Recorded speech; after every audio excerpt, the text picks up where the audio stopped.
लेकिन रजत हमेशा स्कूल से सीधा ही घर आता है और कहीं नहीं जाता। बस शाम को कॉलोनी के बच्चों के साथ खेलने जाता है। और ऐसे कैसे रजत कहीं जा सकता है?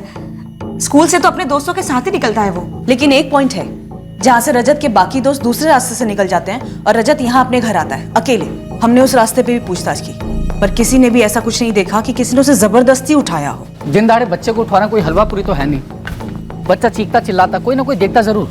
स्कूल से घर के रास्ते पर जहाँ से रजत अकेला जाता है, वहाँ कोई सुनसान इलाका पड़ता है? नहीं साहब, और वैसे भी दिन में तो हर जगह लोग होते हैं। रजत को अगर किसी ने उठाया है तो कोई ना कोई जान पहचान का ही होगा। हमने अपने सारे दोस्तों और रिश्तेदारों को फोन करके पता किया, रजत कहीं भी नहीं गया। और ऐसे वो स्कूल से सीधा कहीं जाता भी नहीं है बिना घर आए। मैडम, रजत के सारे दोस्त घर पहुंच गए? हाँ निर्मला, सारे के सारे। तो कहीं कोई एक्सीडेंट तो नहीं, हमने इस बारे में भी पूछताछ की। तो फिर कहाँ गायब हो गया हमारा रजत? भावेश, अगर रजत को अगवा किया गया है तो किसी जान पहचान वाले ने किया होगा। किसी करीबी दोस्त या रिश्तेदार पर शक है तुम्हें? कोई लड़ाई झगड़ा, पैसों के लेन देन?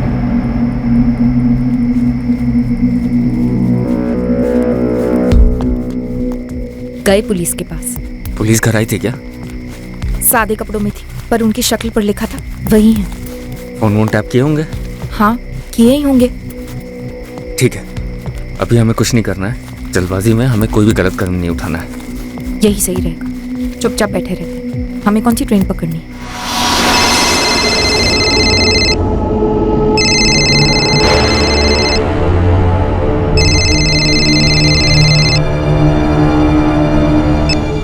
हेलो, भावेश मेहता। कौन बोल रहा? अपने बेटे को देखना है तुझे? कहाँ है रजत? कौन हो तुम? क्या चाहिए तुम्हें? 75 लाख। 75 लाख? देखिए भाई, मेरा इमिटेशन ज्वेलरी का एक छोटा सा बिजनेस है। आपको बहुत बड़ी गलतफहमी हुई है। कोई गलतफहमी नहीं हुई भावेश। मुझे पता है तुम 75 लाख बड़ी आसानी से दे सकते हो। कौन हो तुम? मैं वो हूँ जिसे 75 लाख की जरूरत है, उससे एक पैसा कम नहीं। मैं दोबारा फोन करूंगा बताने के लिए कि पैसे कहाँ लेकर आने हैं। कोई गलतफहमी नहीं हुई भावेश। मुझे पता है तुम 75 लाख बड़ी आसानी से दे सकते हो। मैं वो हूँ जिसे 75 लाख की जरूरत है, उससे एक पैसा कम नहीं। मैं इस आवाज को नहीं पहचानता सर। उसने तुम्हारा नाम लिया। उसने कहा कि 75 लाख रुपए तुम आराम से दे सकते हो। उसने ये भी कहा कि उसे पैसों की जरूरत है। अब या तो ये खुद तुम्हें जानता है या फिर ये किसी ऐसे शख्स को जानता है जो तुम्हें जानता है, और वो शख्स ये भी जानता है कि तुम इतना पैसा दे सकते हो। भावेश, कोई ऐसा है जिसने तुमसे पैसे मांगे हो और तुमने उसे देने से मना कर दिया? बिजनेस में किसी के साथ कम ज्यादा हुआ, किसी को पेमेंट किया उसे कम लगाओ, चीटिंग हुई ऐसा लगाओ। अब बिजनेस में इतने लोगों के साथ डीलिंग होती है मेरी, पता नहीं कौन कर सकता है ऐसा। मेरे 4 कामगार हैं जो कभी कभी उधार लेते हैं मुझसे, लेकिन आप तो उन्हें भी तोड़ चुके हैं। हमने उन्हें तोड़ा है भावेश, पर हमें कुछ पता नहीं चला है। कोई और है जो अभी तक हमारे सामने नहीं आया, जिसे तोड़कर पता चल सके। देखो भावेश, जितने लोगों के साथ तुम्हारी डीलिंग होती है, जो तुम्हारे बिजनेस के बारे में जानते हैं, वो ये जान सकते हैं कि आपातकालीन स्थिति में एक वक्त में तुम कितना रोकड़ा खड़ा कर सकते हो। याद करो भावेश, कौन है तुम्हारे इतना करीबी जिसे पैसों की जरूरत है, जो इतना लोन नहीं ले सकता, तुमसे उधार नहीं मांग सकता, लेकिन ये किडनैपिंग करके ऐंठ सकता है, ऐसा ख्याल पाल रहा है। भावेश, अपना पूरा ध्यान लगा कर सोचो कौन हो सकता है। तब तक हम ये पता करते हैं कि ये कॉल तुम्हें कहां से आया।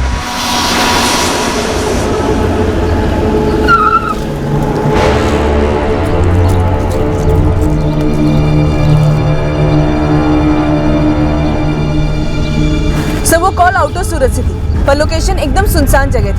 जगह बहुत सोच समझ कर चुनी गई थी सर। और नंबर किसके नाम पर रजिस्टर्ड है? कोई प्रहलाद पटेल है भरूच से। सब मैं वही जा रही हूँ। भरूच का नंबर और कॉल सूरत से। देखो, ये प्रहलाद पटेल सच में है या सिर्फ कागज पे जिंदा है, वो भी जाली? रजत की मम्मी की हालत बहुत खराब है, डिप्रेशन में चली गई है वो। निर्मला, तुम कब से पड़ोसी हो इनके? इस दिवाली पे 5 साल हो जाएंगे सर। अदिति बहन और भावेश भाई दोनों जान छिड़कते हैं रजत पर दोनों ही किसी जानी दुश्मन के बारे में कुछ नहीं बता पा रहे। निर्मला, क्या तुम बता सकती हो ऐसा कोई है? नहीं सर, पूरी कॉलोनी में यही बात हो रही है कि इतने अच्छे लोगों के साथ ऐसा कैसे हो सकता है। फिर देखो तो ये बात भी सच है कि भावेश भाई की माली हालत काफी अच्छी। पूरी कॉलोनी में सबसे अमीर परिवार है। कॉलोनी में किसी के साथ कोई रंजिश या ऐसा कोई जो हाल ही में घाटे में गया? अच्छा, ये चंदा भाई भावेश के यहाँ घर काम करती है। ये नंबर मेरा नहीं है। पर ये सिम कार्ड तो आपके नाम पे रजिस्टर्ड है। कैसे? कैसे मतलब? मुझे क्या पता। मैडम, मेरा नंबर तो 444908709 है। आप अपने मोबाइल से फोन लगाइए, यहाँ पर ही लगेगा। कल इस नंबर से सूरत में एक फिरौती का कॉल आया है। एक बच्चा अगवा हुआ है। मैडम, मेरा यहाँ अच्छा खासा डेयरी का धंधा चल रहा है और आप कहाँ मुझ पर ये किडनैपिंग वगैरह का चार्ज लगा रही हैं? जाहिर सी बात है, किसी ने मेरे नाम का गलत इस्तेमाल किया है।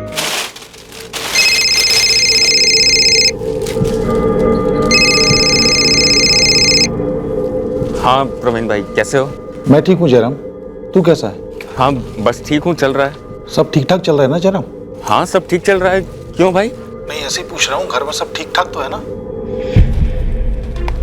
प्रवीण भाई ऐसे क्यों पूछ रहे हो? नहीं, वो अश्विन बता रहा था कि लकी कुछ खोया खोया सा रहता है जब खेलने आता है। घर में कोई मसला तो नहीं है ना? नहीं प्रवीण भाई, कोई मसला नहीं है। और मसला मतलब कौन सा मसला पूछ रहे हो? अरे ऐसे ही पूछ रहा हूँ जयराम, तेरा काम कैसा चल रहा है? नए ऑर्डर मिले कुछ? अभी नहीं भाई, ट्राई चल रहा है। कुछ पैसे तो नहीं चाहिए? नहीं भाई। देख, अगर जरूरत हो तो सामने से बोल देना। ऐसे मेरा काम बहुत अच्छा तो नहीं चल रहा है, लेकिन कुछ ना कुछ निकाल दूंगा तेरे लिए। जी भाई।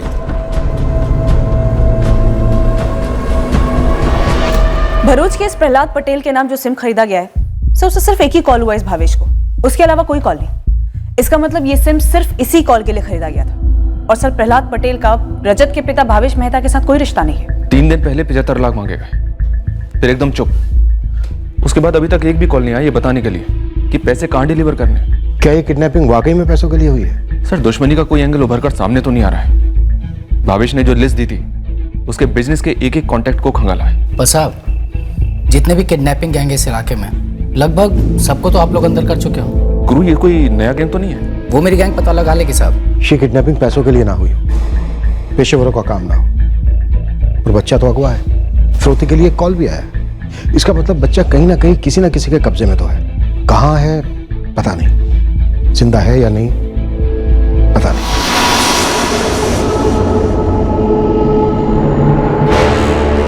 जयराम, लकी ने अश्विन के सामने सब कुछ बक तो नहीं दिया ना? मुझे नहीं पता रेखा, मैं तो तुमसे पूछ रहा हूँ कि लकी ज्यादा घबरा तो नहीं गया है ना?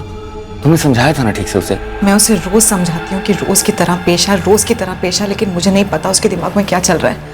आज सुबह उसने ठीक से नाश्ता भी नहीं किया है। नाश्ता नहीं खाएगा ना तो थप्पड़ खाएगा, तो सोच ले। मुझे नहीं खाना है, मुझे घर जाना है। ऐसे नहीं मानेगा तू, देखती हूँ कैसे नहीं खाता है। मुंह खोल, मुंह खोल, मुंह खोल।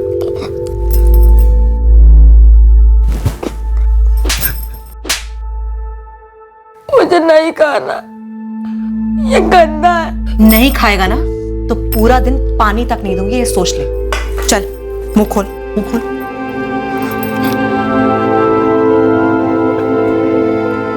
लकी, तूने खाया? तो जाना बेटा, देर हो रही होगी स्कूल के लिए।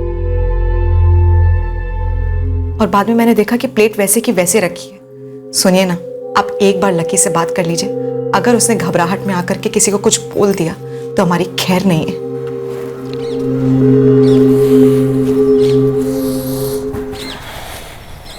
लकी बेटा, तू हमारे साथ है ना, अपने मम्मी पापा के साथ? हाँ। ये ले आइसक्रीम खा, और किसी से कुछ मत कहना। पापा,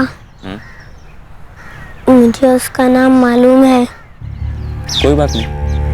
स्कूल के रास्ते पर दीवार पर उसका पोस्टर लगा हुआ था और नीचे पुलिस का नंबर भी लिखा हुआ है।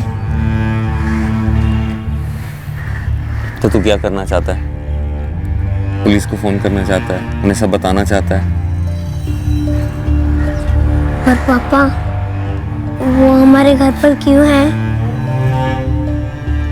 बेटा आइसक्रीम निकल रही है, आइसक्रीम खा लो। पापा, मुझे आइसक्रीम नहीं खानी। वो हमारे घर पर क्यों है? आप रजत के साथ क्या करने वाले हो? जोर से मत बोल, उसका नाम मत लेना। आप उसके साथ क्या करने वाले हो? वो हमारे घर पर क्यों है? उसे बांधकर क्यों रखा गया है? लकी बेटा, तू हमारे साथ है ना, अपने मम्मी पापा के साथ? तो तू डर मत, मैं उसके साथ कुछ नहीं करूंगा। बस एक छोटा सा काम है, जैसे ही वो काम हो जाएगा मैं उसे खोल लूंगा। पर वो हमारे घर पर क्यों है? बेटा अभी तू नहीं समझेगा। उसे किडनैप किया है ना पापा?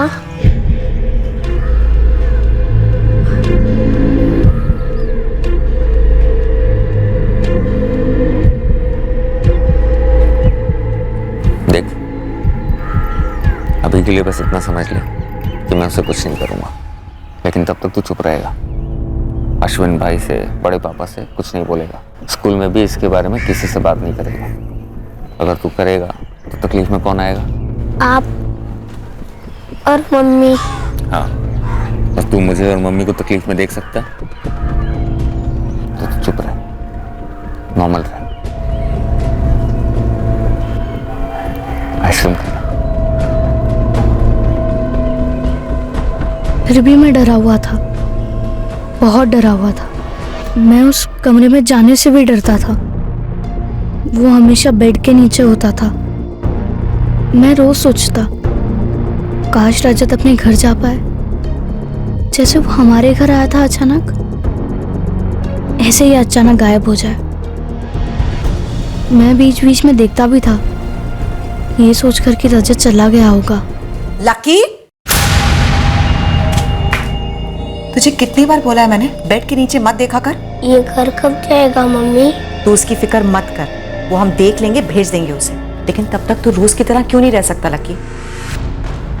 चल जा, बाहर जाके खेल जा। मैं रोज भगवान से प्रार्थना करता, रजत को वापस उसके घर भेज दे भगवान, जल्दी वापस भेज दे। कल सुबह 10 बजे कपड़ा मार्केट में पैसे लेकर आ जाना। और देख, बोलने की जरूरत नहीं है, फिर भी बोल रहा हूँ, कोई भी चालाकी की ना तो तेरा बेटा रजत खत्म। नहीं नहीं, देख भावेश, पैसे वापस कमाए जा सकते हैं, मरा हुआ बच्चा वापस नहीं आ सकता। एक बार मेरी बात करा दो रजत से, वीडियो कॉल करा दो। रजत की माँ बहुत बेहाल है, बोलना बंद कर दिया। अरे तो मैं भी बेहाल हूँ भावेश, फिर भी 75 लाख से 50 लाख पे आ गया हूँ। इतना रहम किया ना, अब बात को खींच मत। कल मेरे 50 लाख मेरे पास होंगे तो तेरा बेटा रजत तेरे पास होगा, सब तेरे हाथ में है। कल सुबह ठीक 10 बजे कपड़ा मार्केट। सर कॉल ट्रेस हो गई है, अपने सूरत से ही था, वराछा के पास। टीम एग्जैक्ट लोकेशन भेज रही है सर। निकलो तुरंत। करीब 6 हफ्ते बाद उसने पैसों के लिए फोन किया है। भगवान करे कल वो पकड़ा जाए। मैंने पैसे रेडी रखे हैं सर, मैं तो 75 लाख देने को भी तैयार हूँ। तोल मोल तो मैंने आप लोगों के कहने पर किया। मुझे मेरा बेटा वापस चाहिए सर, और कुछ नहीं। वही होगा भावेश, रजत मिलेगा, जरूर मिलेगा। भावेश, कल हम तुम्हारे साथ नहीं जाएंगे, लेकिन कपड़ा बाजार की भीड़ में हम भी होंगे, तुम पर नजर रखें। उसने कपड़ा बाजार में कोई एग्जैक्ट ठिकाना नहीं बताया, मतलब साफ है वो उस एरिया से अच्छी तरह से वाकिफ है और जरूर तुम्हें पहचानता है। फर्क नहीं पड़ता सर, वो पहचाने ना पहचाने, मुझे मेरा बेटा वापस चाहिए। 6 हफ्ते हो गए सर। 6 हफ्ते गुजर गए, क्या वो पैसे लेने आएगा? सर मुझे लगता है वो आएगा। आदमी शातिर है, जगह सोच समझकर चुनी है उसने। ये कपड़ा बाजार पुरानी दुकानों से भरा पड़ा है सर, और ज्यादातर दुकानों पर सीसीटीवी नहीं है। सर किडनैपर ने इतना वक्त जाने दिया शायद ये सोचकर कि इस दौरान पुलिस भी थोड़ी ठंडी पड़ जाएगी। ये गेम क्या है? संदिग्धों की लिस्ट क्यों नहीं है अभी तक हमारे पास? लिस्ट तो छोड़ो, एक भी संदिग्ध नहीं है। कुछ ना कुछ तो छूट रहा है हमसे, कहीं ना कहीं तो चूक रहे हैं। फिर से सुनसान जगह से फोन किया किडनैपर ने। मैं अभी वही हूँ। सुन योगेश, बाकी सारे काम एक तरफ करो, इस नंबर की डिटेल निकाल के दे मुझे अभी के अभी। कहीं पुलिस को पता तो नहीं चल गया ना? बात तो करो। हेलो, जयराम परमार। हाँ, आप कौन? दिनेश देसाई बोल रहा हूँ, आपके बड़े भाई परवीन ने मुझे नंबर दिया था। हाँ, दिनेश भाई, बोलो बोलो। वो क्या है ना कि एक नई दुकान खरीदी है, उसका फर्नीचर बनवाना था। कब मिल सकते हो? दिनेश भाई, आज और कल थोड़ा टाइट है, परसों मिले क्या? कल नहीं मिल सकते? अगर कल मिल लेते तो अच्छा रहता, थोड़ा अर्जेंट है। नहीं दिनेश भाई, परसों ही हो सकता है, कल थोड़ा ज़रूरी काम है। देखो, अगर कल टाइम निकाल सकते हो तो कल आ जाओ, वरना परसों। लेकिन परसों पक्का? हाँ, परसों का एकदम पक्का है। 9:30 बजे सुबह मिलता हूँ मैं परसों। एड्रेस तो बोलो। प्रवीण भाई ने नया काम दिलाया है। अभी आप कहाँ काम उठा रहे हो? पहले ये मामला तो निपट जाए। एक तो ये जिद्दी रजत कुछ भी नहीं खा रहा है, इतना कूटने के बाद भी मुंह नहीं खोलता है, और हमारा लकी भी सुन नहीं रहा है, बार बार जाकर के बेड के नीचे झांकता है। मुझे डर लग रहा है कि अगर कुछ बोल दिया, उसने किसी के सामने कुछ उगल दिया तो उम्मीद करता हूँ कल के बाद रजत को दोबारा नहीं देखना पड़ेगा।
आज रजत घर आएगा निर्मला?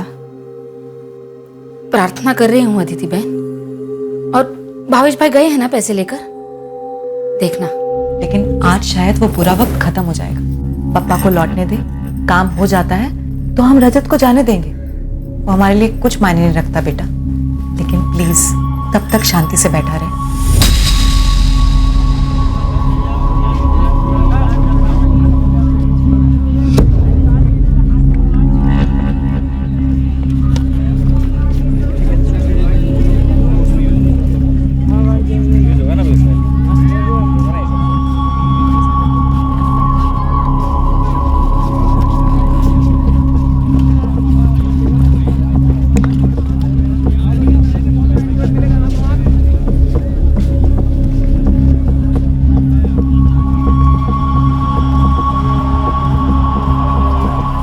सर, पराग और जिग्नेश को भेजा है, अभी घूम रहे हैं उधर। अभी तक कोई स्पॉटिंग नहीं? अभी तक कोई स्पॉटिंग नहीं। टारगेट के पास से तो कोई नहीं गुजरा है। 5:30 हो चुके हैं, लगता है कोई नहीं आने वाला।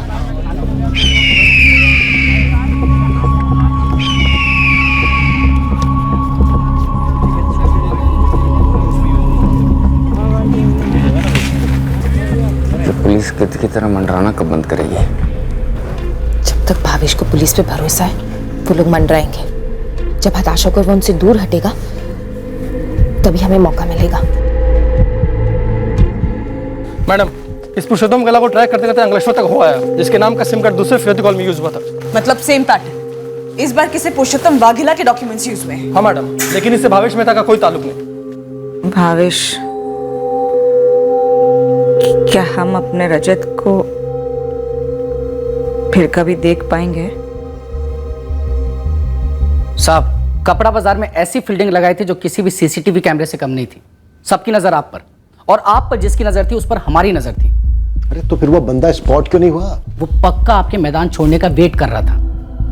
गेम यही है उसका। क्या गेम है कि हम थक कर हट जाएंगे केस से? क्या भावेश हमसे थक कर हमें हटा देगा और वो आएगा चुप पैसे लेके निकल लेगा? बिल्कुल सही पकड़ा आपने, यही वजह है साहब। अब आप लोग पैटर्न देखिए ना, अपहरण के बाद 1 हफ्ते तक बिल्कुल सन्नाटा, फिर एक फोन आता है वो भी फर्जी नंबर से, फिर 6 हफ्ते तक सन्नाटा, फिर दूसरे नंबर से एक कॉल आता है और फिरौती की रकम भी कम करता है, जगह भी फिक्स करता है, पर आता नहीं। क्यों? क्योंकि उसे मालूम है कि आप अभी भी इस केस में लगे हुए हो। अबे गुरु, पर रजत को इतने दिन कहीं तो रखा होगा उसने। साहब, अब वो सब हम नहीं बता सकते हैं ना। कैसे हो रहा है? किडनैपिंग का एक सिंगल कनेक्शन नहीं ढूंढ पा रहे। अरे बच्चा उठाना इतना आसान होता है क्या? स्टडी की होगी, बच्चा कहां से आता है, कहां से जाता है, स्कूल का रास्ता, कौन उसके साथ होता है, कौन उसके साथ नहीं होता है, वगैरह वगैरह। सर, इस बात की संभावना तो पक्की है कि कोई चीखना चिल्लाना नहीं हुआ था। बच्चा अपनी मर्जी से किडनैपर के साथ गया था। मतलब जो भी था वो जान पहचान का था। बस सर, कोई कनेक्शन नहीं बैठ रहा है। पर मैडम, सोचने वाली बात यह है, ये बंदा मतलब किडनैपर, उसको कैसे मालूम कि आप अभी भी इस केस में लगे हुए हो? और मान ले कि जानबूझकर उसने फिरौती कलेक्शन का नाटक भी किया है, तो इससे साफ जाहिर है कि ये सिर्फ एक नेट प्रैक्टिस था आप लोग के खिलाफ। बहुत शाना बंदा है सर। अच्छा भावेश भाई, मैं चलता हूँ।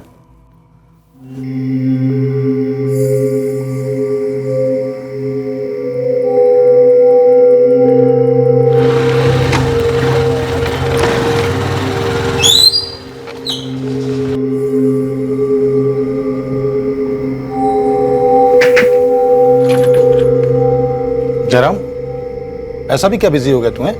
ना मेरा फोन उठा रहा है, ना दिनेश भाई का फोन उठा रहा है। रवीन भाई, मैं शायद दिनेश भाई का काम नहीं उठा पाऊंगा।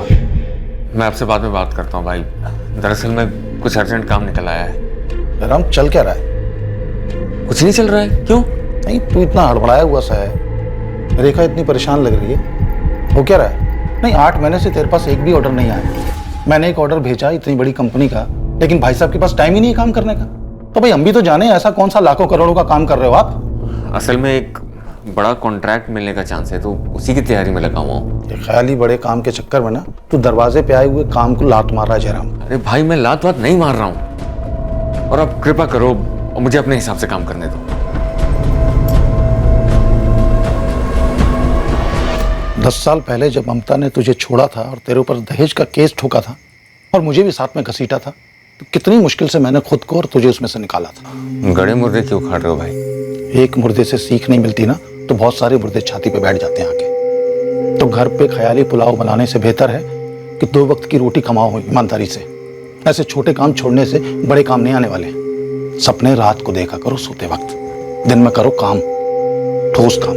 मैं आपकी बात समझ रहा हूँ भाई, मैं सोचता हूँ, बस मुझे थोड़ा समय चाहिए। कब तक जयराम, कब तक? जब तक पुलिस नहीं हटेगी तब तक। उससे पहले कुछ नहीं कर सकते। देखा, इतनी बारीकी से प्लान किया है और सब कुछ ठीक चल रहा था। पुलिस गोंद की तरह चिपकी हुई है, तो क्या कर सकते हैं? तुम्हें अंदाजा है इस लड़के ने तुम्हें, मुझे, लकी को कितनी बार देखा है? मेरी बात मानो, जल्द से जल्द पैसे लो और इसको जाने दो, नहीं तो कहीं ये हमारे गले का फंदा ना बन जाए। वो तो हमारी किस्मत अच्छी है कि इसके परिवार वालों को हम पर शक नहीं हुआ। भावेश ने तुम्हारी आवाज नहीं पहचानी, लेकिन किस्मत को ज्यादा आजमाना नहीं चाहिए। भावेश, कल हम साई की तरह तुम्हारे आगे और पीछे खड़े, ये पता करने की कौन तुम्हारा पीछा कर रहा है और कौन तुम पर नजर रखता है। और करने पर शायद यही चाहता है कि तुम थक जाओ हमसे, हमारे बगैर उसके साथ सौदा करो और पैसा दे दो। शायद किडनैपर कल इसलिए नहीं आया कि वो जानता था कि हम तुम्हारे आसपास। जतिन भी ये कह रहा था। जतिन, तुम्हारा मैनेजर, और क्या कह रहा था? यही सलाह दे रहा था कि पुलिस को शामिल मत करो इसमें, चुपचाप पैसे दे दो और रजत को ले आओ। पूरे 50 लाख है ना जतिन भाई? पूरे 50 लाख हैं। भावेश भाई, आप पुलिस को साथ लेके जाने वाले हो? हाँ, वो मेरे साथ रहेगी, लेकिन थोड़ा दूर रहेगी। क्यों? देखिए, ये जो भी कमीना है, ये हमारे रजत को जो उठा के लेके गया, वो साला जानता होगा कि आप पुलिस के साथ आने वाले हो। वो इसीलिए अब तक नचाते आया है। मेरा दिल ये कहता है कि अगर आप पुलिस को साथ लेके गए तो वो शायद पैसे लेने आएगा भी नहीं। लेकिन जतिन भाई, अगर पुलिस नहीं आई और वो बंदा पैसे लेकर गया और रजत को भी नहीं लौटाया तो? सामने वाले को पैसा चाहिए भावेश भाई, रजत नहीं। बस दिल मजबूत करो, बिना पुलिस के जाओ, पैसा दो और रजत को वापस लेके आओ। क्यों बोला मैं ऐसा? और क्या बोलता? 6 हफ्ते हो गए हैं, रजत अभी तक घर नहीं लौटा है। भाभी जी की हालत खराब है, भावेश भाई कुछ और सोच नहीं पा रहे हैं। मेरा अपना बच्चा भी होता ना, तब भी मैं यही करता। पर रजत तुम्हारा अपना बच्चा नहीं है जतिन, तुम्हारे मालिक भावेश का बेटा है। वैसे रजत को तुम बचपन से जानते हो, तुम्हारे सामने बड़ा हुआ है, वो तुम्हारे साथ आसानी से कहीं भी आ जा सकता है। रजत को अगवा हुए 6 हफ्ते हो चुके हैं, आप अभी तक 6 कदम भी आगे नहीं बढ़ पाए हो। हाँ या ना? रजत कहाँ है जतिन? इंस्पेक्टर साहब, किडनैपर कहाँ है? आप अभी तक उस तक पहुंच क्यों नहीं पाए हो? मैं बताऊं? क्योंकि वो आपसे 6 कदम आगे है, और क्योंकि आप उससे कदम नहीं मिला पा रहे हो, आप मेरा गला पकड़ रहे हो। हम सिर्फ गला पकड़ते नहीं हैं जतिन, गले में हाथ डालकर सच भी निकलवाते हैं। लेकिन इस वक्त आप जो भी निकलवा रहे हो ना, वो केवल और केवल झूठ है। इंस्पेक्टर साहब, आप कीजिए ना मेरे साथ, जो भी करना है आपको कीजिए। 8 साल से वफादारी से काम किया है मैंने भावेश भाई के लिए। 2 साल का था ये रजत, तब से गोद में खिलाया मैंने उसको, और मेरी आमदनी अच्छी है। और ना भी होती ना, तो मैं इतना बुद्धू नहीं हूं कि जुर्म का रास्ता अपनाऊं। और अगर मुझे जुर्म का रास्ता अपनाना ही होता तो चुन चुन के मैं भावेश भाई का बेटा नहीं चुनता, जहां पर शक मुझ पे ही हो सकता है। शक तो बहुत पहले हो चुका है जतिन, अब तो बस शक को यकीन में बदलना है। मुझे सिर्फ इस बात का यकीन है कि बस आप हट जाइए सामने से, फिर वो बंदा सामने आएगा और पैसे लेकर रजत को लौटा देगा। उसके बाद आप टूट पड़िए ना उस पर, जहन्नुम से भी ढूंढ निकालिए उसको। लेकिन इस वक्त अपनी नाकामी छुपाने के लिए आप उस बेचारे बच्चे की जान को जोखिम में मत डालिए। भावेश के मैनेजर जतिन परीख को हमने खूब खंगाला, पर उसके खिलाफ कुछ भी संदेहजनक नहीं मिला। हमने भावेश के घर से पहरा और नजर हटाने का नाटक रचा, ताकि अपहरणकर्ता गुमराह हो जाए कि हम वाकई में वहां नहीं हैं। पर भावेश का फोन लंबे अरसे तक बजा ही नहीं। हमें इस केस में एक भी सुराग हाथ नहीं लग रहा था, पर हमसे भी कुछ गलतियां हुई थी, कुछ गंभीर गलतियां। ये कहना गलत नहीं होगा कि कुछ जाहिर से सुराग हमसे अनदेखे हुए थे। हमने हमारे काम को अपना 100% नहीं दिया था। अब रजत के अपहरण को 3 महीने हो गए थे। हम तो भावेश के घर से हट गए थे, पर घर के सारे फोन्स की टैपिंग चालू रखी थी और आखिरकार भावेश का फोन फिर बजा। हेलो। इस बार पुलिस के पास गए ना तो रजत सीधा ऊपर, समझे? नहीं, मैं वादा करता हूं मैं पुलिस के पास नहीं जाऊंगा, बिल्कुल नहीं जाऊंगा। कब से तुम्हारे पैसे रेडी रखे हुए, तुम जब कहो जहां कहो आकर दे जाऊंगा, लेकिन मेरा रजत मुझे लौटा दो। तो कल सुबह 11 बजे जीवा भाई रोड आना, वहाँ आके पहला राइट लेना और वहीं इंतजार करना। और भावेश, सिर्फ तुम अकेले और कोई नहीं। अगर तुम अकेले दिखे तो हम आकर पैसे लेंगे और फिर रजत तुम्हारे पास होगा। वादा करता हूँ सिर्फ मैं आऊंगा, सिर्फ मैं। सर भावेश को फिर से फिरौती कॉल आई थी। सर्विलेंस टीम ने हमें रिकॉर्डिंग भेजी है, लेकिन सर इस भावेश ने पर्सनली आके हमें नहीं बताया। ये फिरौती का कॉल किस नंबर से आया है? सर उसी नंबर से जो पिछली बार यूज किया गया था, पुरुषोत्तम वाघेला का। और इस बार किडनैपर्स ने लोकेशन भी दी है डिलीवरी की, कल 11 बजे। मैंने आपको इसलिए नहीं बताया क्योंकि मुझे वाकई उनको पैसे देने हैं और मेरे रजत को घर लाना है। मुझे नहीं जानना सर वो किडनैपर कौन है, क्यों किया उसने ऐसा। मुझे बस मेरा बेटा वापस चाहिए। जैसे तुम्हारी मर्जी। हम किस मुंह से बोले कि हम पे भरोसा रखो। जो तुम्हें ठीक लगे वही करो। इस बार हम बीच में नहीं आएंगे। पैसे दो और अपने बेटे रजत को घर वापस ले आओ। अदिति, इस बार रजत घर आएगा, मैं उसे लाऊंगा। इस बार पुलिस नहीं होगी। मतलब हमारा इंतजार रंग लाया? रेखा को पता है ना आगे के प्लान के बारे में? नहीं, आज रात को बताऊंगा। उस रात में अचानक डर के मारे उठ गया। तब मेरे मम्मी पापा मेरे पास नहीं थे। मैं सोचने लगा क्या रजत को कहीं ले गए होंगे।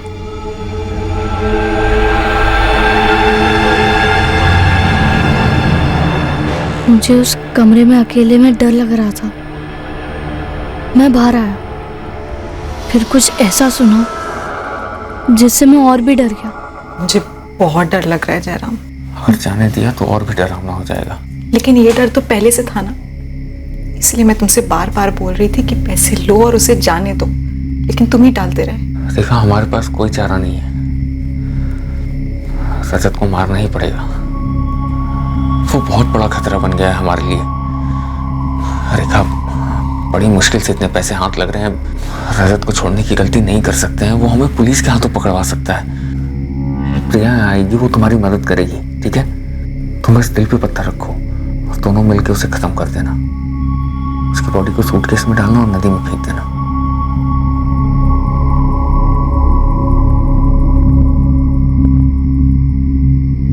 मैं नहीं चाहता था कि रजत मरे, पर मुझे समझ ही नहीं आ रहा था कि मैं उसे कैसे बचाऊं। ऐसे कैसे तुम्हारे पेट में अचानक से दर्द होने लगा? मुझे क्या मालूम मम्मी। कोई बात नहीं, मैं दवाई देती हूँ, लेकिन स्कूल जाना ही पड़ेगा। मुझे नहीं जाना, मुझे घर पर रहना है, आराम करना है। नहीं, स्कूल जाना ही होगा। तुम वापस आओ, मैं डॉक्टर के पास लेकर के जाऊंगी। तो अभी ले चलो ना डॉक्टर के पास। लकी सर मत खा, ऐसा भी कुछ नहीं हुआ है तुझे। चुपचाप बैग ले और स्कूल जा।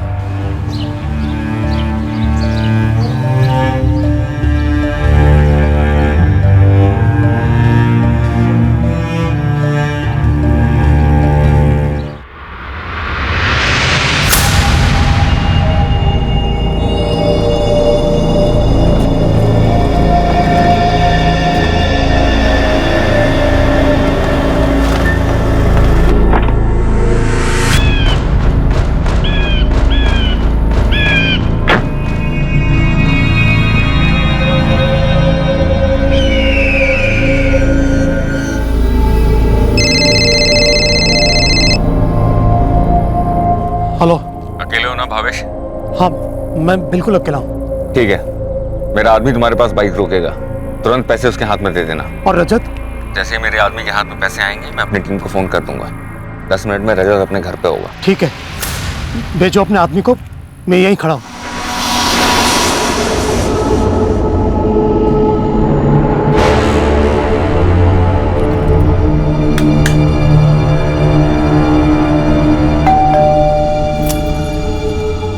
जयराम का फोन आया? अभी तक नहीं। उन्होंने कहा था पैसे हाथ में आने के बाद करेंगे।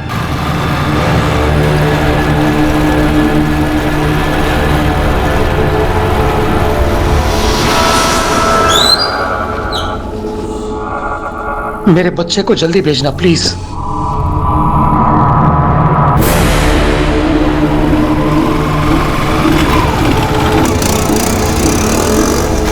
निकल गए यहाँ से, रास्ता ब्लॉक करो।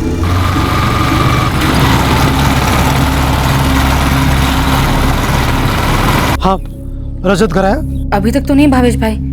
वो किडनैपर ने पैसे ले लिए क्या? हाँ, मैंने खुद उसे पैसे दिए। उसने कहा कि रजत को 10 मिनट में घर भेजेगा, तो वो रजत किसी भी मिनट घर पहुंचता होगा। भावेश भाई का फोन था, बोल रहे थे कि रजत किसी भी वक्त घर आ सकता है। अदिति बहन, मैं बाहर खड़ी होती हूँ। हाँ,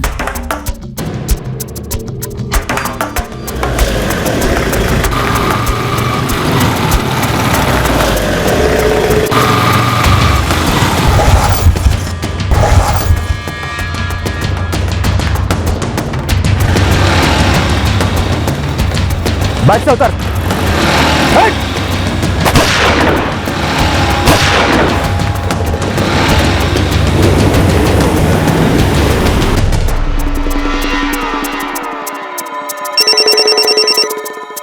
हाँ निर्मला, पैसे हाथ में आ गए हैं। बच्चे को खत्म कर दो।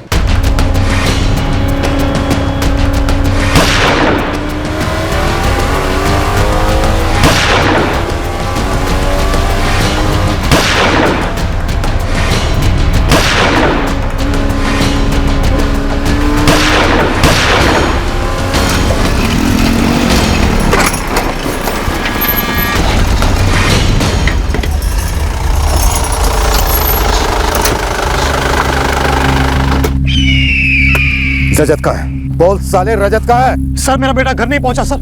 कहाँ है मेरा बेटा? बोल, रजत का है? जयराम, तू? रजत कहाँ है? बात कर, मैं बड़े पापा से बात कर। हेलो हेलो बड़े पापा। लकी, कहाँ हो तुम बेटा? और ये लोग कौन है? पापा कहाँ है तुम्हारे? मुझे नहीं मालूम बड़े पापा। प्रवीण परमार, तूने लकी की आवाज सुन ली, ठीक है? अब मेरी बात सुन। 20 लाख कीमत है लकी की जान की। महंगाई के जमाने में लकी की जान की कीमत सिर्फ 20 लाख, काफी सस्ता सौदा है। कौन हो तुम भाई? देखो मेरे पास इतने पैसे नहीं है, तुम्हारे पास है। तुम्हारी औकात की पूरी खबर निकाली हमने। पैसे दे दे प्रवीण, वरना बच्चे को सच में मार देंगे और उसकी मौत तेरे सर होगी। सोच लो। मैं फिर से फोन करूंगा, जल्दी। Hello hello hello.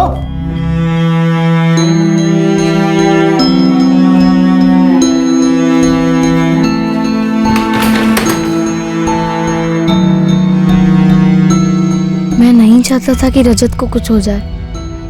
मैं नहीं चाहता था कि मेरे मम्मी पापा रजत को मार डालें।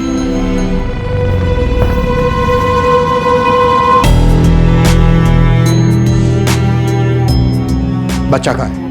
रजत कहाँ है?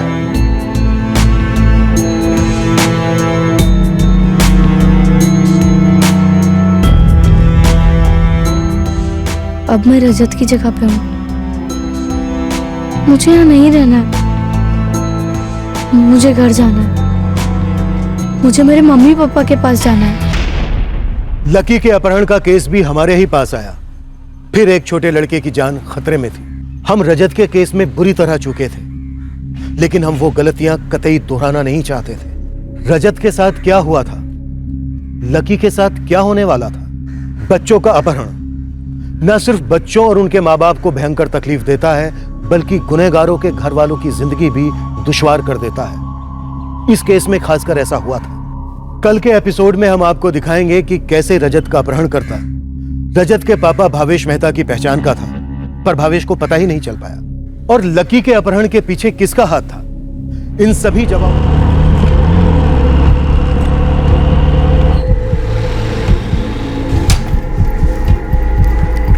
भांग वांग चढ़ा के तो नहीं आया ना प्रवीण? नहीं साहब, सच बोल रहा हूँ। मेरे भाई जयराम के बेटे लकी का किडनैप हुआ है।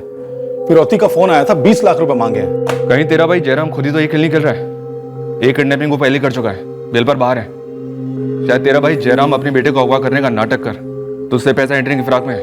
नहीं साहब, वो जयराम की आवाज नहीं थी, और जयराम तो पिछले 4 दिन से अपने नए घर में दिखा भी नहीं, और उसका फोन भी बंद है साहब।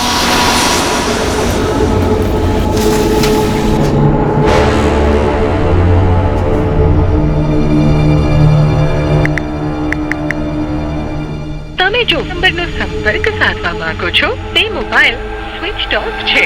कुछ 3-4 दिन से जयराम भाई नहीं दिखे प्रवीण भाई। और मेरा भतीजा लकी दिखाई दिया? नहीं, उसे भी नहीं देखा।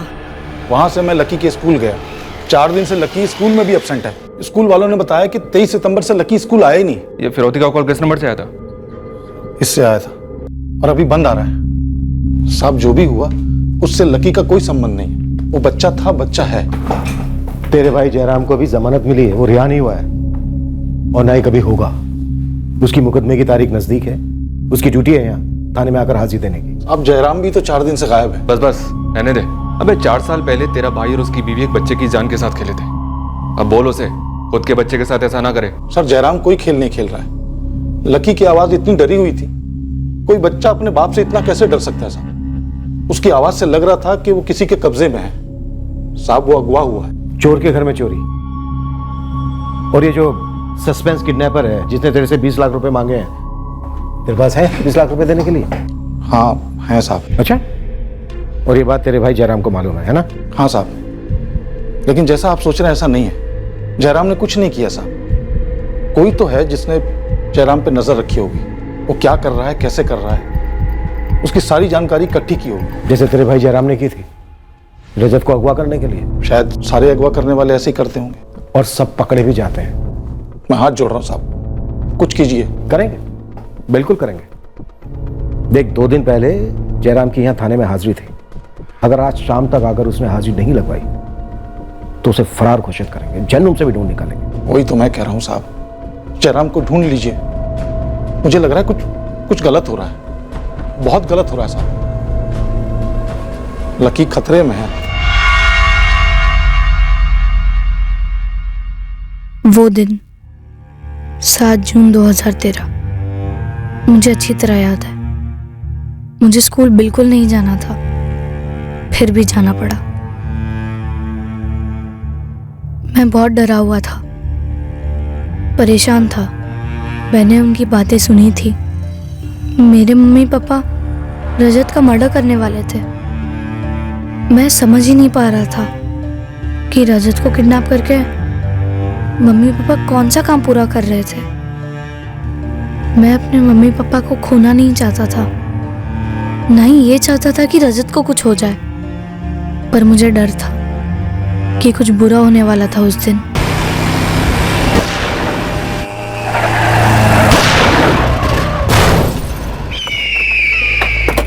उस दिन बाद में पता चला कि इससे पहले वो अपना काम पूरा करते मेरे मम्मी और पापा को पुलिस ने पकड़ लिया। हाँ, रजत घर पहुंचा? अभी तक नहीं पहुंचा। सर रजत घर नहीं पहुंचा? जयराम के घर नहीं है तो गया कहाँ वो? बच्चा कहाँ है? रजत कहाँ है?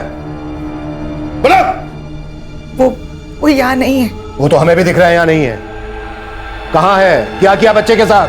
हमने रजत के साथ कुछ नहीं किया। जब हम यहाँ आए उसे खोलकर उसके घर भेजने तो वो नहीं था यहाँ। आखिरी बात पूछ रही, बताओ रजत के साथ क्या किया तुम दोनों ने?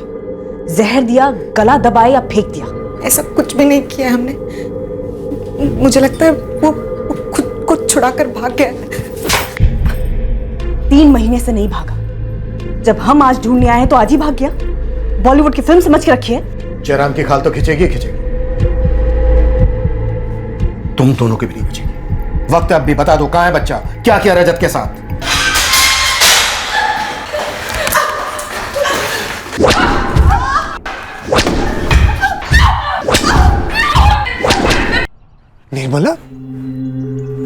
निर्मला इसमें शामिल थी? हाँ, तुम्हारी पड़ोसन निर्मला सोलंकी। लेकिन वो तो हरदम हमारे साथ रहती थी, सहारा देती थी आदित्य को, डॉक्टर के पास ले जाती थी, हमेशा हमारी मदद करती थी। निर्मला तुम्हारी मदद नहीं कर रही थी, बल्कि जयराम की मदद कर रही थी। तुम लोगों के साथ रहकर वो नजर रख रही थी हमारी हर चाल पर, तुम्हारे घर में हो रही हर बात पर। दरअसल निर्मला ही वो कड़ी है जिसकी वजह से तुम्हारा बेटा रजत अगवा हुआ। मैं सोच भी नहीं सकता था निर्मला ऐसा करेगी। और जयराम भावेश भाई, इतना बड़ा धोखा। तुम लोग जयराम को कैसे जानते हो? भावेश भाई ने पूरे घर का फर्नीचर बनवाया था, सन 2012 की बात है। ये इस जयराम को कॉन्ट्रैक्ट दिया था।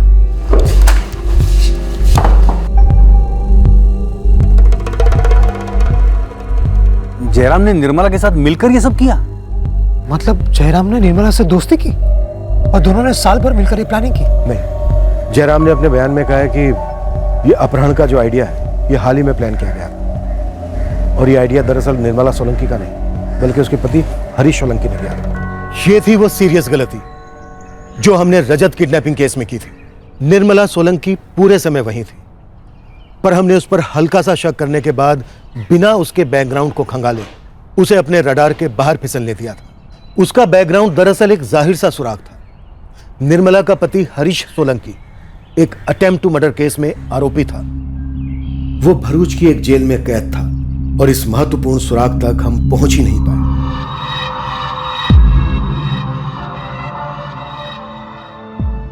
मुझे मेरी मम्मी के साथ रहना था, लेकिन बड़े पापा बोले मैं मम्मी के साथ जेल में नहीं रह सकता। लेकिन मुझे मम्मी के साथ ही रहना था। मुझे जानना था मम्मी पापा ने ऐसा गलत काम क्यों किया।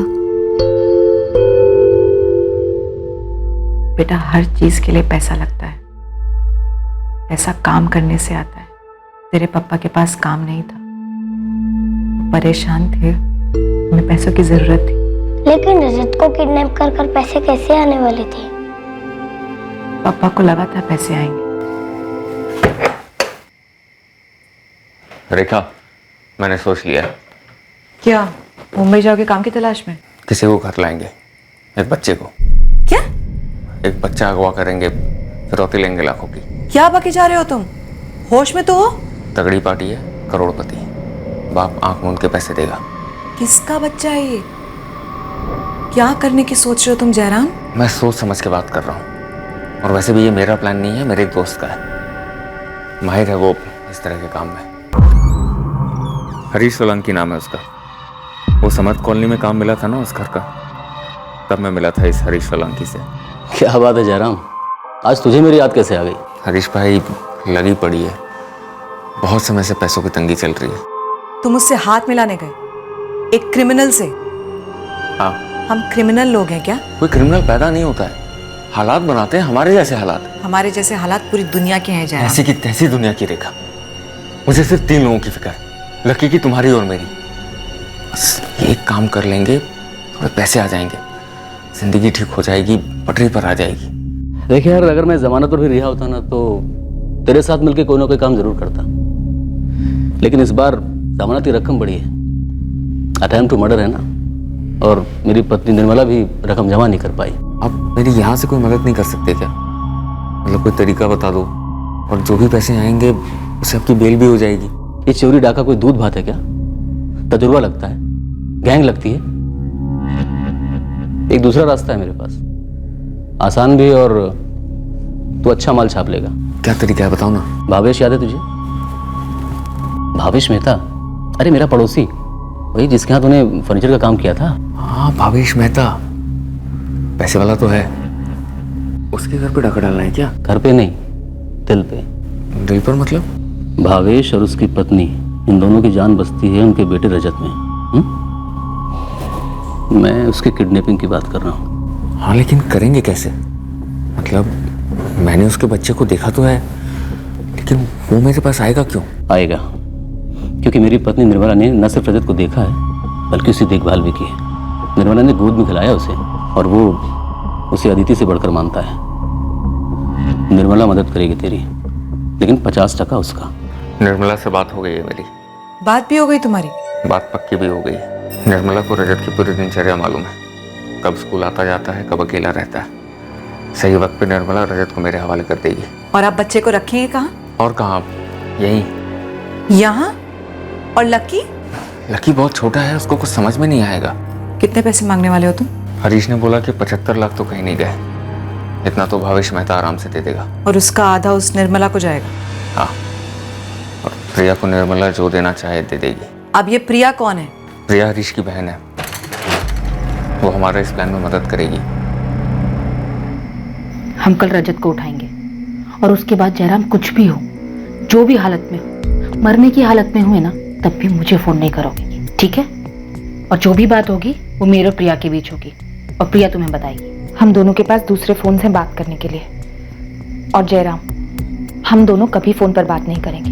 किसी जरूरी काम से तेरे पापा की फैक्ट्री जाना पड़ा तो बोली कि मैं तुझे वहीं ले आऊं। अच्छा, चले? हाँ चलते हैं, लेकिन मुझे ना डॉक्टर के पास जाना है। वो जो अंकल है वो मेरे सगे भाई हैं, वो तुझे छोड़ देंगे, ठीक है? ठीक है। आज। और ये टोपी तेरी मम्मी ने दी कि तुझे धूप ना लगे। ठीक है।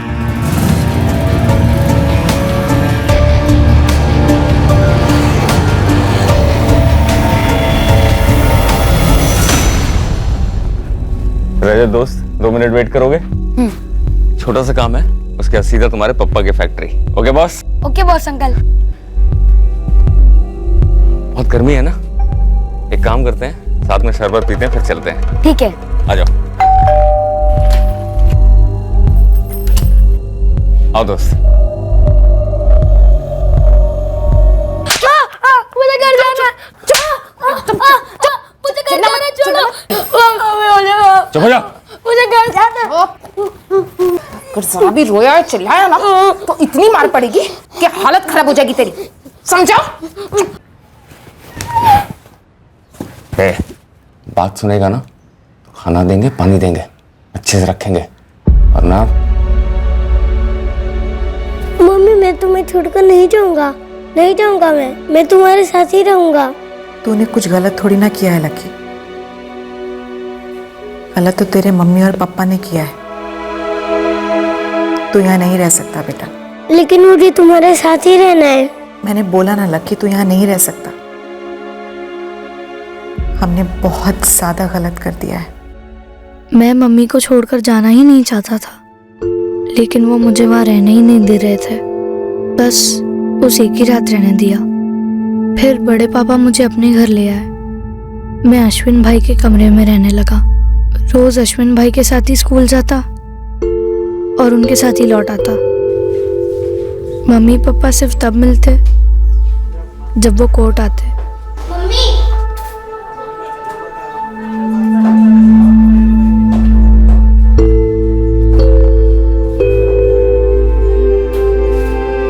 पापा,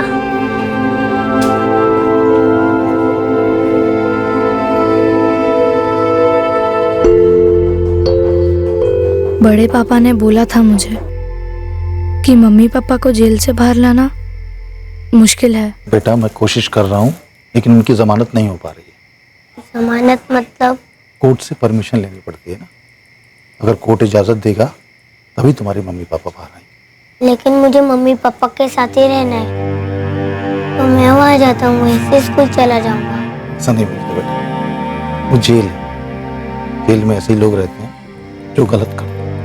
बड़े पापा, मम्मी पापा ने गलत काम क्यों किया? पता नहीं बेटा। काम के पीछे भागते भागते थक गया था मैं प्रवीण भाई। जब देखो पैसों की किल्लत लगी रहती थी। तू अकेला इस दुनिया में जैसे पैसे की किल्लत है, इसलिए तूने छोटे से बच्चे के साथ इतना बुरा सुलूक किया। कहां से आई इतनी हैवानियत? और तेरी घरवाली रेखा, वो भी एक औरत, एक बच्चे की माँ, लगभग लकी की उम्र का बच्चा। भूल हो गई हमसे भाई, मुझसे झेला नहीं गया, गलत कर दिया मैंने। गलत नहीं, जुर्म किया है तूने जयराम।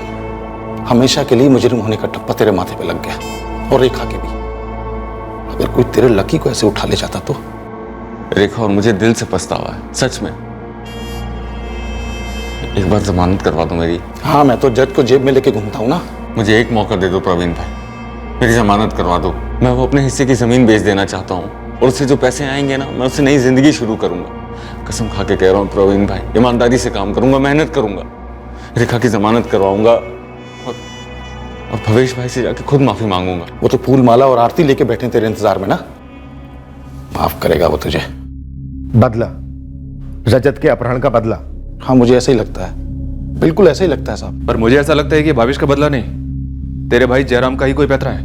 नहीं साहब, दरअसल जयराम कभी पैतरेबाज था ही नहीं, कारीगर आदमी है साहब। पता नहीं उस टाइम उसका दिमाग कैसे फिर गया था, लेकिन अब उसे उसकी गलती का एहसास है और जमानत पे लौटने के बाद वो सुधर गया है साहब। वो ऐसा घिनौना काम कर ही नहीं सकता, और वो भी अपने बच्चे के साथ। जबकि लकी पे जो गुजरी है उसकी वजह से तो वो सुधरना चाहता है साहब।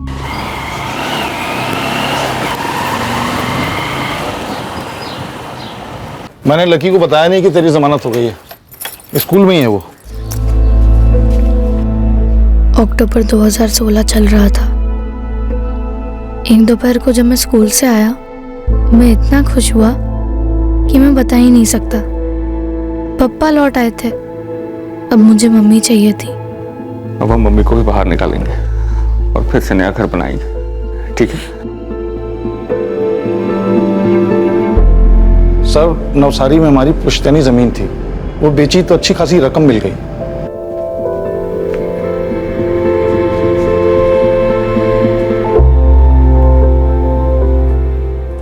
अरे प्रवीण भाई, कैसे हो? लाओ लाओ। लकी बड़ा खुश है नए घर में। लेकिन तू अब इस घर को गंदा मत करना, समझ रहा है ना क्या बोल रहा हूं मैं?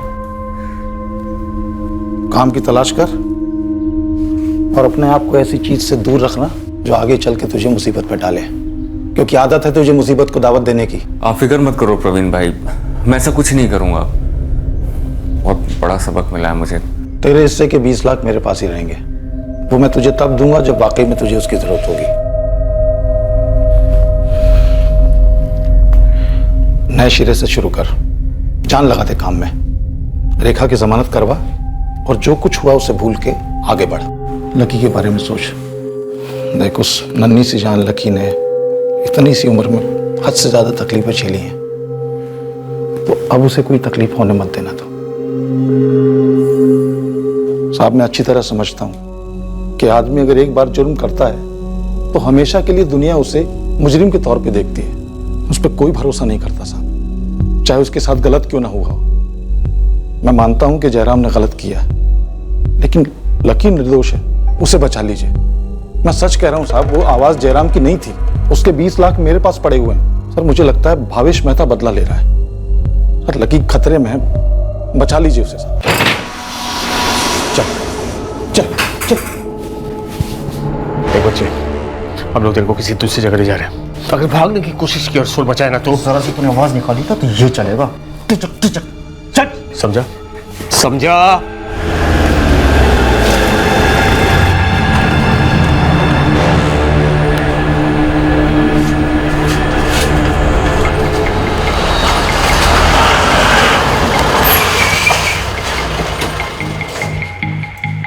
अगर जयराम के बच्चे के साथ वही हुआ है जो मेरे रजत के साथ हुआ था, तो मुझे तकलीफ नहीं होनी चाहिए ना, मुझे उल्टा खुश होना चाहिए ना। भावेश, तुम्हारी तकलीफ तुम्हारी खुशी तुम जानो, हमें सिर्फ इतना जानना है, क्या ये बदला है? आपका दिमाग खराब हो गया सर। भावेश, ये कोई जवाब नहीं हुआ, बोलो किस बात का बदला ले रहे हो तुम? मैं ऐसे वाहियात सवाल का जवाब नहीं देना चाहता। अगर आपके पास मुझ पर शक करने की कोई वजह है तो कीजिए शक, लेकिन मुझ पर इल्जाम लगाने से पहले सबूत लेकर आइए। अगर तुमने जुर्म किया है तो सबूत हम ढूंढ ही लेंगे, लेकिन भावेश एक बात समझ लो, बदला सही चीज नहीं है। क्या किडनैपिंग सही चीज है? आप लोग 3 महीने तक मेरे रजत को ढूंढ नहीं पाए, क्या वो सही चीज थी? 4 साल हो गए उस हादसे को।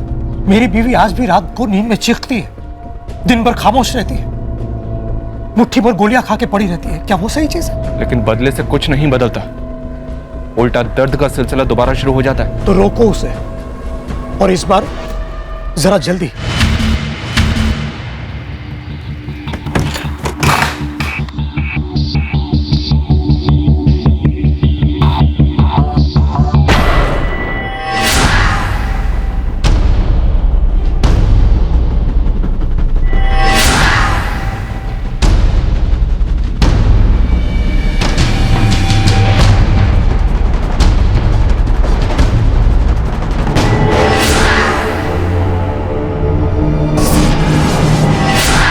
ऐसा कुछ लग तो नहीं रहा कि यहाँ कांड हुआ हो, और बाहर ताला भी लगा हुआ था। कोई जबरदस्ती हुई हो ऐसा कुछ दिखाई नहीं दे रहा है। पर जयराम का फोन बंद है और फिरौती का दूसरा कॉल भी नहीं आया। मुझे लकी की फिक्र हो रही है मैडम।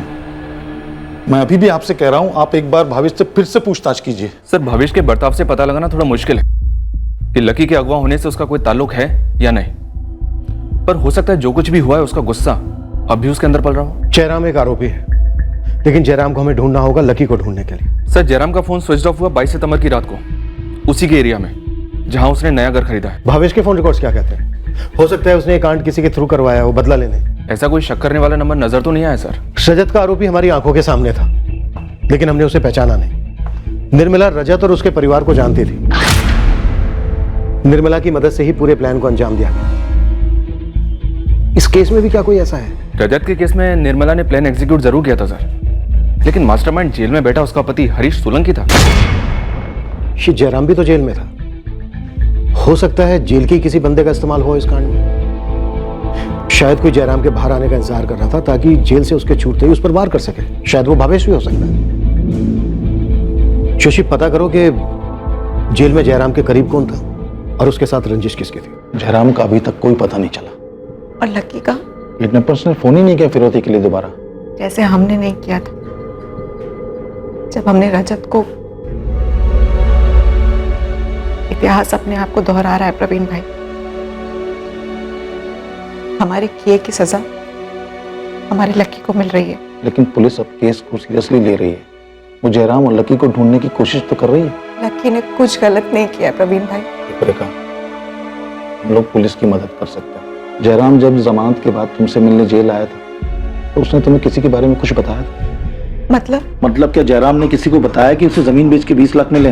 क्योंकि अगवा करने वाला जानता है कि उसके हिस्से के 20 लाख मेरे पास पड़े हैं। नहीं, उन्होंने ऐसा तो मुझे कुछ नहीं बताया और मुझे लगता भी नहीं है कि वो किसी को कुछ बताएंगे। मेरे, आपके और जयराम के अलावा किसी को कुछ कैसे पता हो सकता है? वैसे किस जुर्म के लिए अंदर गया था ये? अमित भव सर। जी, ये नंबर 444567898 जिसे प्रवीण परमार को फिरौती को कॉल गया था, ये नंबर अमित भाव सर के नाम पे रजिस्टर्ड है। 20 लाख कीमत है लकी की जान की। कौन हो तुम भाई? अमित भव सर का कॉल रिकॉर्ड्स, लोकेशन डिटेल्स, जो जो डॉक्यूमेंट्स है आपके पास सारे के सारे मुझे तुरंत भेज दीजिए। ये अमित भावसार का केस आउटर सूरत पुलिस का केस, हथियारों के साथ पकड़ा गया। उसका साथी था कुणाल गोयल। ये रहा।